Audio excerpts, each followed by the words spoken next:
En matière d'investissement, le Tchad corrige le tir.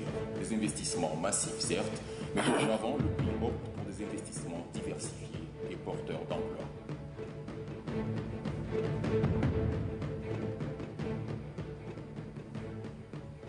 Énergie et bonne gouvernance. Par rapport à ces secteurs, le Tchad et la Banque africaine de développement ont signé ce matin 2 accords.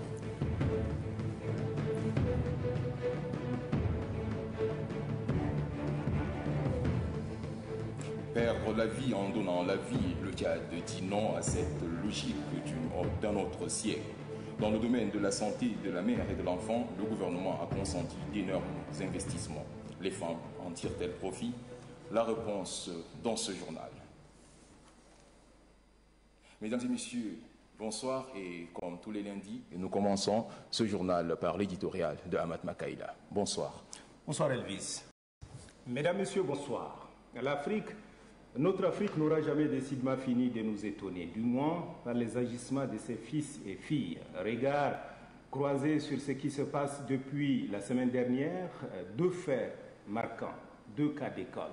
La République démocratique, j'allais dire républicaine, et le Mali. Autant en RCA, les pays de la CEEAC, du moins le président en exercice, le Tchadien Idriss Déby Itno, a dû user tout à la fois de la force dissuasive que des vertus du dialogue en réunissant à Libreville les frères ennemis centrafricains à l'effet qu'ils s'entendent sur l'essentiel, et l'essentiel étant le pays, leur pays qu'ils se proposaient pourtant de brûler pour des considérations discutables. Mais avant de partir à Libreville, il fallait assurer ses arrières. Il n'aura échappé à personne que n'eût été les muscles que les pays de la sous-région ont montrés en envoyant des troupes d'interposition. Aujourd'hui, sans doute, l'histoire s'écrirait ou se lirait autrement dans ce pays. C'est à juste titre qu'on enseigne dans les écoles de diplomatie et les écoles de guerre le précepte de la dissuasion qui consiste à montrer ses forces pour ne pas avoir à s'en servir.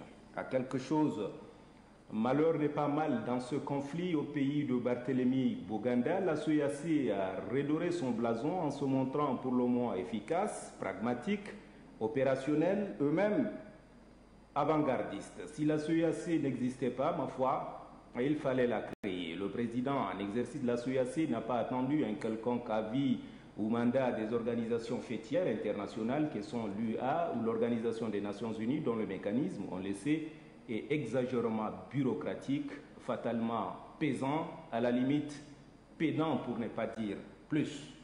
Si on allait sur ce chemin, la Séléka nous aurait probablement mis devant le dilemme du fait accompli. Plus qu'un régime de sauver à Bangui, c'est plutôt la stabilité dans la sous-région qui s'est jouée dans cette partie de l'Afrique. La violence finissant toujours par engendrer la violence et c'est compté sans les dégâts collatéraux inéluctables. L'évidence assassine. Dans le même intervalle, au Mali, l'Afrique, sinon les pays de la sous-région, sous la bannière cette fois-ci de la CEDEAO, nous ont démontré par leur atermoiement que notre continent a des progrès à faire en matière de maturité, des progrès à accomplir sur le terrain de l'affranchissement et de la condescendance maladive, habillée dans un néocolonialisme outrageant. Alors que la guerre s'imposait comme un impératif catégorique pour tous, il a fallu attendre que les forces Rafale viennent d'outre-Atlantique avec une opération au nord de côte bizarre, Serval, pour se décider enfin et se résoudre à voler au secours d'un pouvoir vacillant et d'un pays au bord de la crise de son existence. De mon point de vue, la très dynamique CEDEAO qui enregistre des progrès considérables sur le plan de l'intégration économique, il faut l'avouer, a montré ses limites sur ce front. On nous dira que les schémas ne sont pas les mêmes, et que autant en Centrafrique les dirigeants acceptaient le principe de l'assistance, et c'est tout à leur honneur, autant la junte malienne ne voulait pas des forces étrangères, soit. Mais cette junte a-t-elle une légitimité pour parler au nom d'un peuple à qui elle s'est imposée en délogeant un pouvoir élu par ce dernier, mais un pouvoir tout de même chancelant.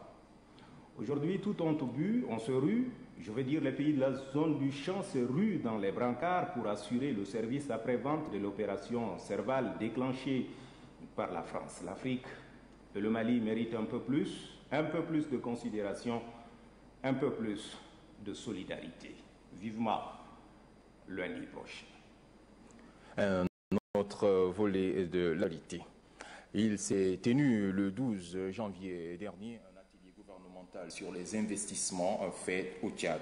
Selon l'Agence nationale des investissements et des exportations, le Tchad attire de plus en plus des investisseurs, mais le tableau des investissements n'est pas assez diversifié selon le gouvernement. Aussi ne répond-il pas à la politique du Tchad en matière d'emploi. Au regard de cette situation, il est donc question d'adopter des stratégies nouvelles. Assirana Batingar. Pays à vocation agro-pastorale, doublé des ressources minières et pétrolières qui viennent d'être mises en exploitation, le Tchad se fixe pour objectif d'être pays émergent à l'horizon 2020. Émergence fait appel aux investissements. Et 2020 n'est pas très loin. Donc, il importe de faire l'état des lieux pour que le pari soit gagné. L'atelier gouvernemental qui a réuni ce 12 janvier 2013, le Premier ministre Emmanuel Nadar et les membres du gouvernement à Dougia a inscrit ce sujet au cœur des débats. L'Agence nationale des investissements et des exportations ANI, l'interlocutrice officielle du gouvernement et des investisseurs, a servi de tremplin à Emmanuel Nadingar et son équipe pour cerner la situation. Les investissements privés vont croissant dans le pays. Il y a la création de plus de 2000 entreprises, toutes catégories confondues, en 2012. Mais ces investissements profitent-ils réellement au pays? Répondent-ils aux aspirations de création de l'emploi et du développement des activités du monde rural, véritable enjeu de l'émergence? Il ressort des présentations faites par les techniciens de l'ANI que les entreprises à caractère individuel et du bâtiment et travaux publics dominent le marché. Ces investisseurs sont certainement attirés par le boom pétrolier et ses effets, notamment la construction des infrastructures. Le gouvernement doit certes, par des mesures incitatives, attirer les investisseurs, mais faudrait-il aussi qu'ils interviennent dans des domaines variés pour qu'aucun secteur d'activité ne soit à la traîne. Le ministère du Plan de l'économie et de la coopération internationale avec la Banque africaine de développement ont signé ce matin 2 accords. L'un relatif au financement du projet d'appui au renforcement des capacités dans le domaine de la gouvernance économique et l'autre dans le domaine des industries extractives et du pétrole. Les détails avec Katnoba Théophile. La Banque africaine de développement BAD et la République du Tchad placent l'année 2013 sous le signe du renforcement de la coopération. Ceci se matérialise par la signature de 2 accords d'appui financier de la BAD à l'État tchadien. Il s'agit du projet d'appui au renforcement des capacités dans le domaine de la gouvernance économique et celui d'appui au renforcement des capacités dans le domaine des industries extractives et du pétrole. Pour le représentant de l'institution financière africaine, la signature de ces 2 accords d'appui financier de la BAD d'un montant d'1,27 milliard de nos francs vise à promouvoir la bonne gouvernance dans le secteur public et à renforcer la transparence et la responsabilisation dans la gestion des finances publiques. La BAD, comme les autres partenaires techniques et financiers dont j'assume la présidence, demeure convaincue de la nécessité d'assurer une meilleure coordination de l'aide au Tchad en vue de son efficacité et d'augmenter leurs appuis, je parle de l'appui des partenaires, à votre pays, aussi bien sur les plans qualitatifs que quantitatifs. Le ministre du Plan de l'économie et de la coopération internationale, Bedoumra Kordié, rassure pour sa part le représentant de la Banque africaine de développement de la bonne gestion de ce fonds alloué à l'État tchadien. Permettez-moi de remercier, au nom de son Excellence M. Idriss Déby Itno, président de la République du Tchad, chef de l'État, le groupe de la Banque africaine de développement, de tout l'effort qu'il déploie pour appuyer le Tchad dans son processus de développement. Je puis vous rassurer que toutes les dispositions seront prises pour que cette assistance puisse être exécutée conformément aux procédures de la banque et dans les règles de l'art. Le ministre Bedoumra Kordié d'ajouter que des efforts seront également faits pour que des conditions préalables de démarrage des activités soient remplies à bonne date pour que le projet s'exécute dans le délai. Le secrétaire général du ministère de la Justice a procédé ce matin à N'Djamena au lancement d'un atelier portant sur les avant-projets de loi d'harmonisation des textes nationaux avec les normes communautaires. Ainsi, du 14 au 16 janvier, plusieurs textes seront examinés. Grangatia Mirima. C'est une nouvelle dit que le ministère de la Justice, de l'assainissement public et de la promotion de la bonne gouvernance entend donner à la politique du gouvernement en matière de justice. Il importe de relever que le gouvernement poursuit le processus de l'intégration effective dans son ordonnancement juridique interne. C'est pourquoi l'harmonisation des normes juridiques internes aux différents traités et conventions appelle à une mobilisation constante et des praticiens du droit et plus particulièrement des acteurs juridiques.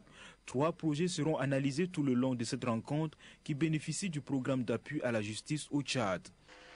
Les travaux de cet atelier concernent 3 avant-projets de texte, à savoir l'avant-projet de loi d'adoption du droit national aux actes uniformes OHADA, l'avant-projet de loi d'adaptation des dispositions des procédures civiles aux actes uniformes OHADA et l'avant-projet de loi déterminant les peines applicables aux infractions prévues par les actes uniformes. Les échanges portant sur la mise en conformité du droit tchadien avec l'OHADA s'inscrivent dans le cadre du programme du gouvernement qui vise à promouvoir et à consolider l'état de droit à travers des textes modernes qui prennent en compte l'intégration économique, politique et sociale du pays. Dans le cadre de la campagne pour l'accélération de la réduction de la mortalité maternelle, une sensibilisation tout azimut a été menée pour inciter surtout les femmes à fréquenter les centres de santé.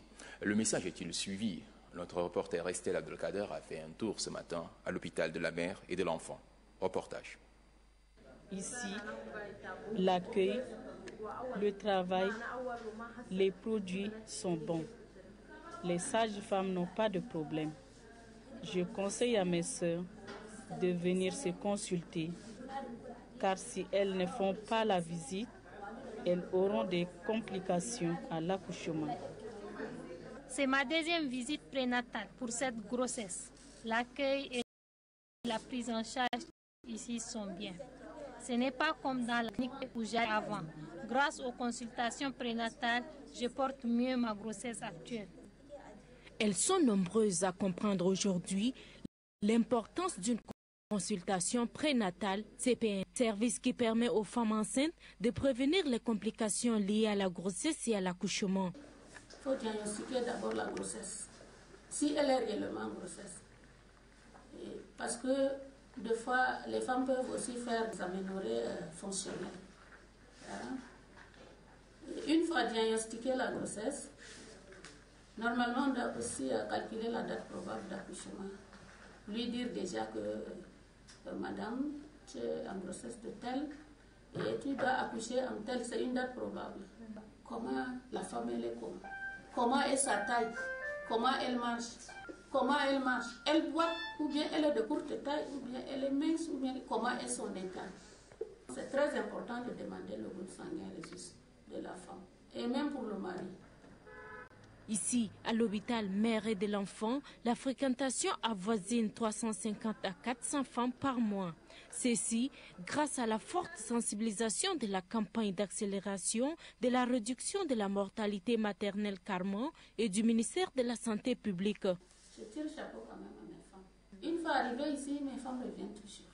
Le rendez-vous que je leur donne, je suis un peu submergée par les femmes. Les femmes d'autres, celles qui ont été suivies ailleurs même, reviennent ici. Et si je leur dis de repartir, elles disent maman, je suis arrivée ici, je ne peux plus repartir. Donc, je continue à enregistrer au fur et à mesure, même quand vous êtes là. En ce moment-là, il y a des femmes qui sont là devant la porte. Le nombre croissant des femmes qui vont en consultation est un défi pour les structures sanitaires qui les reçoivent. À l'hôpital de la mère et de l'enfant, on évoque cependant le manque de ressources humaines, c'est à quoi il convient de pallier pour une meilleure prise en charge des femmes.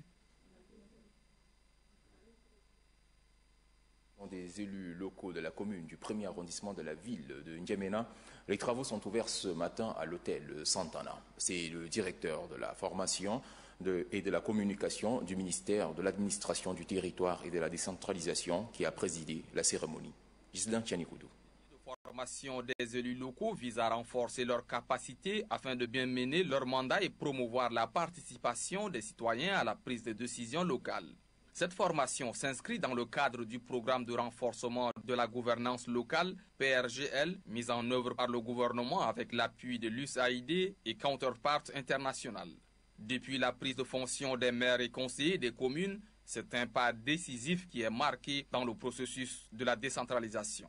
Afin d'amener les élus locaux à jouer pleinement leur rôle dans ce processus, un investissement dans le capital humain s'avère nécessaire. Nul n'ignore que l'investissement dans le capital humain et la valorisation des ressources humaines constitue pour son Excellence M. Idriss Déby Itno, président de la République, chef de l'État, le levier du développement et la source des richesses. Cet investissement, surtout dans le cadre de renforcement des capacités de nos élus locaux, donnera la possibilité à ceux-ci de gérer leurs communes avec beaucoup plus de tact, de doigté et dextérité. Durant 2 jours, les participants vont se familiariser avec des thèmes tels que rôle et responsabilité des élus locaux, la coopération décentralisée, les finances communales. Les élus locaux de la commune du 1er arrondissement sont les premiers à bénéficier de cette formation qui va concerner toutes les communes des arrondissements de la capitale et même les provinces. La population du Mayo-Kébi Est, celle de Bongor pour être plus précis, a organisé une manifestation populaire de soutien au président de la République le 13 janvier. Pour le chef de l'État, la reconnaissance de la population de la région du Mayo-Kébi Est pour avoir inscrit Bongor parmi les 3 villes candidates à l'organisation de la fête de la liberté et de la démocratie. Notre envoyé spécial, Gandata Ouamia, nous fait vivre les temps forts de cette manifestation. Bongor, chef-lieu du Mayo-Kébi Est, pourrait abriter les festivités du 23e anniversaire de la journée de la liberté et de la démocratie. La population, elle, ne parle pas de probabilités. Elle est certaine que Bongor sera retenu parmi les 3 villes en compétition. Alors, les habitants ont exprimé leur joie et leur soutien au chef de l'État.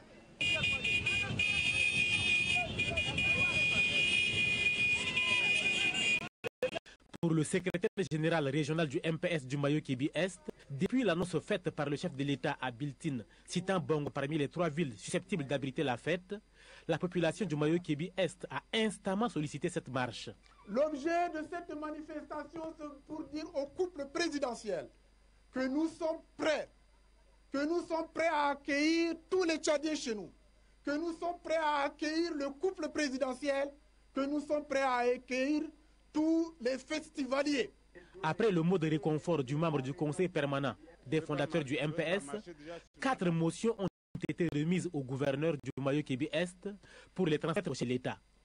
Une motion des jeunes, celle des femmes, des opérateurs économiques et une motion spéciale de la population du Mayo-Kébi Est. Population du Mayo-Kébi Est, votre liesse, votre enthousiasme traduisent clairement votre ardent désir et votre impatience de communier le 1er décembre 2013 avec le couple présidentiel, un couple dont la générosité n'a d'égal nulle part dans le monde d'aujourd'hui.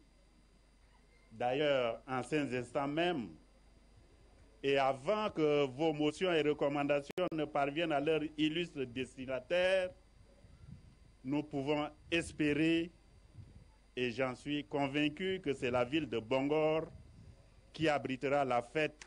Les autorités ont invité la population à la mobilisation pour la réussite de la fête à Bongor.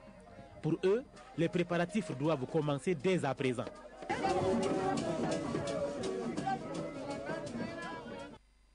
Après la phase de distribution des tracteurs aux producteurs, le Programme national de sécurité alimentaire vient de lancer une session de formation à l'intention des tractoristes. Pour suivre de près l'évolution de cette formation, une délégation du PNSA a sillonné la partie méridionale du pays. Dans les 2 Mayo-Kébi ainsi que dans les 2 Logon, la délégation du PNSA est satisfaite par le déroulement de la formation. Adouan Abdelkader. Le Programme national de sécurité alimentaire entame la 2e phase de son cahier de charges au profit des producteurs. Cette phase vise la formation et le recyclage des tractoristes. À Bangor, chef-lieu de la région du Mayo-Kébi-Est, ce sont 98 tractoristes venus des différents départements de la région qui ont assisté au lancement de la session en présence des autorités locales. Tout comme à Bangor, les tractoristes du Logone occidental bénéficient également de cette même formation qui a lieu à Moundou, l'un des 14 centres retenus pour cette formation spéciale. Si dans les deux précédents centres de formation, l'on est encore à la phase de la théorie, ici, à Doba, dans le Logone oriental, les choses sont plus avancées. Les tractoristes suivent la formation en atelier. Même constat à Pala, dans le Mayo-Kébi-Ouest. Dans ces centres, les formateurs ont privilégié la pratique. On est rentré dans la connaissance même du tracteur en tant qu'outil. Donc, on prend élément par élément. On connaît tous les points sensibles où celui qui doit utiliser le tracteur doit maîtriser. Les règles élémentaires comme le circuit d'eau. En plus des connaissances élémentaires sur les techniques de labour, les tractoristes vont également bénéficier de nouvelles méthodes. Il s'agit entre autres de la maîtrise de l'engin et de sa maintenance.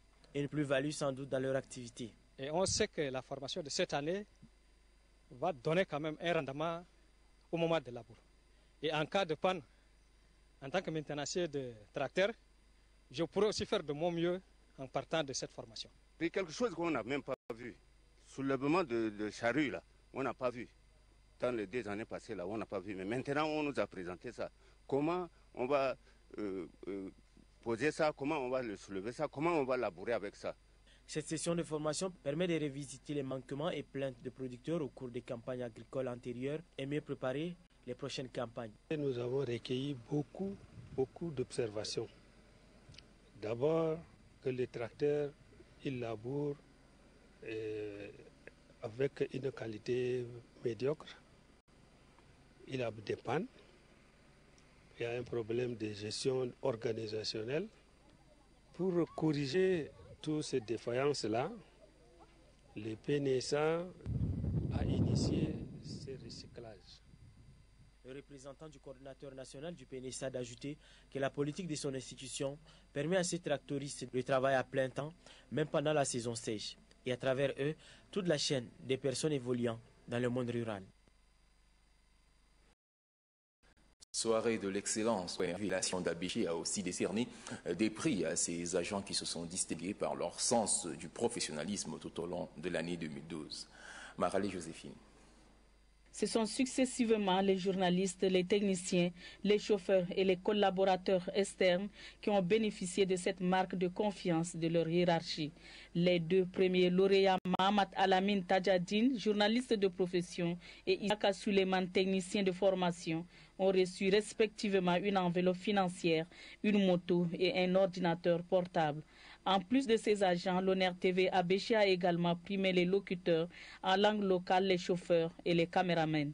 Pour le sous-directeur de la station Honneur TV d'Abéché, Sinoussi Ben Abdelaziz, cette initiative témoigne la marque de confiance des responsables vis-à-vis du personnel et l'encourage à mieux faire, devait-il ajouter.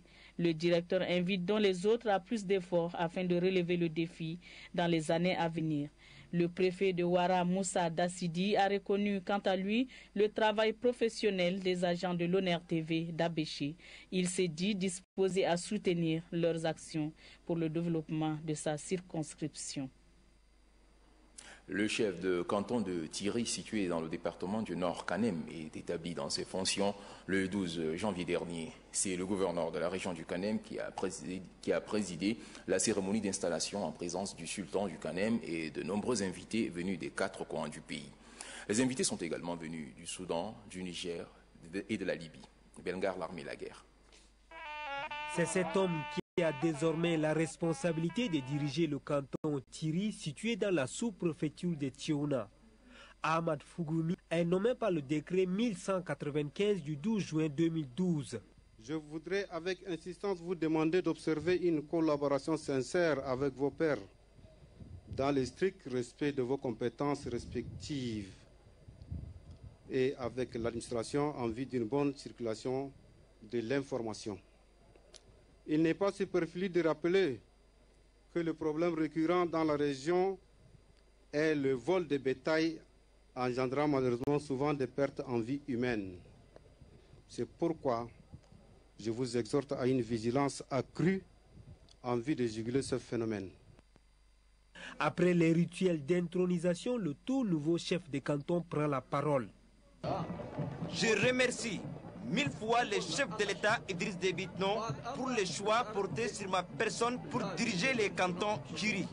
Mes remerciements vont également à l'endroit de tous ceux qui se sont mobilisés pour la réussite de cette cérémonie. Ahmad Fougoumi, qui fait ses premiers pas dans la gestion coutumière, est un officier de l'armée nationale tchadienne. Il a occupé plusieurs postes de responsabilité, dont le dernier en date est le commandant adjoint de la région militaire numéro 1 de Bardaï. Il est âgé de 53 ans et père de 15 enfants.